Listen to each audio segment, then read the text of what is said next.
We have been talking a lot about genes, but what are they really? Let me show you using these Lego blocks. This long chain is DNA, and your body doesn't leave DNA loose. It packs DNA into bundles called chromosomes. Now let's zoom out. This big Lego set is like your genome.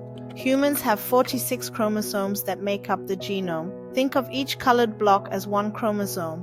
Inside each chromosome are multiple genes, usually arranged on a very long DNA strand. So these genes are small sections of that DNA, like specific instructions inside the bigger build.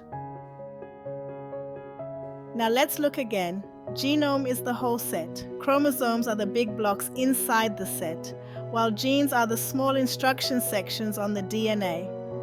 Genes are instructions. They tell your body how to make proteins, and proteins do the work in your body by influencing real-life things. For example, how you process certain medicines, how your body handles sugar or fats, or how you respond to exercise, even more, your skin type, hair type, or eye color.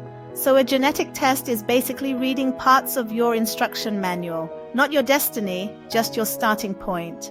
So what is the basic thing that happens when we do genetic testing? First, we take a mouth swab. That gives us cells. Inside those cells is DNA. In the lab, they take the DNA out of the cell. At first, it's tiny, like this one Lego block. Then one tiny piece gets copied again and again and again, until it becomes a long chain. This long chain is DNA. Are you wondering what genetic tests can and can't tell you? Comment Lego and we'll make it next.